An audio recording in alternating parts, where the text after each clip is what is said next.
더불어민주당의 추미애 대표와 자유한국당의 홍준표 대표가 휴가 중 SNS 정치를 펼치면서 각각 국민의당과 바른정당의 날선 비판을 받고 있습니다. 휴가 기간임에도 정치 공방 그 중심에 선 집권여당 대표와 제1야당 대표, 어떤 설전이 오갔는지 살펴보겠습니다. 지난달 31일부터 오는 4일까지 여름 휴가를 맞은 추다르크, 추미애 대표는 휴가 첫날 SNS에 시 한 편을 올렸습니다.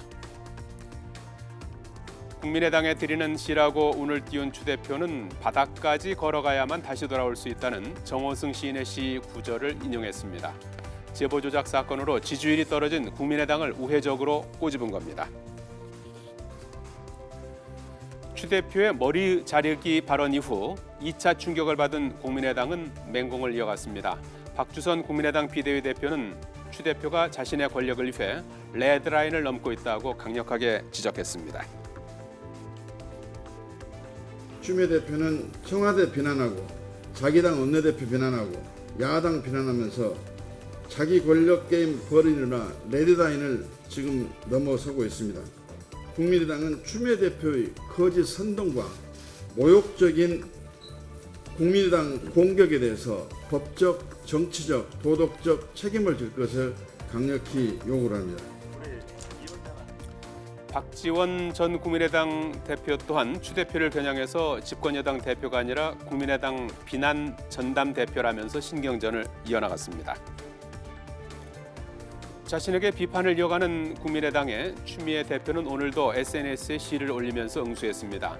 이번엔 정호승 시인의 나무에 대하여를 인용했습니다.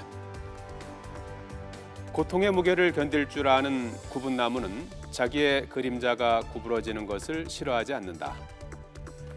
국민의당의 공격을 받는 자신을 우여곡절 많고 외풍에 시달리지만 고통의 무게를 견딜 줄 아는 구분나무에 비유하면서 심경을 표현한 것으로 보입니다. 추 대표와 같은 기간 휴가인 홍트럼프, 홍준표 대표 또한 고향인 경남 양산에서 휴가를 보내면서 SNS 정치를 이어가고 있습니다. 홍 대표는 어제 SNS에 한 언론사 고문의 칼럼에 대한 화답 형식의 글을 올렸는데요. 바른정당과의 통합론을 언급하면서 본처라고 우겨본들 처분일 뿐이라는 표현을 통해 바른정당을 깎아내렸습니다. 이전에도 바른정당의 기생정당, 구명정, 배신자, 패션 좌파를 포함해 수위 높은 표현을 썼던 홍 대표. 바른정당 또한 강도 높은 발언으로 홍 대표의 발언에 맞받아쳤습니다.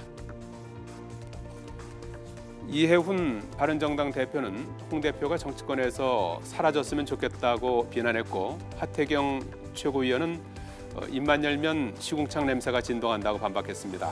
이종철 대변인은 홍 대표의 이름이 들어간 표현이 사전에 등재될지도 모른다고 언급했습니다. 인식이라고 하는 것은 이제 사람의 발언이나 이런 게 보면 그 사람의 인식이든 그 사람의 수준을 드러내는 건데 정말 참 할 말이 없습니다. 그분의 수준에 대해서는.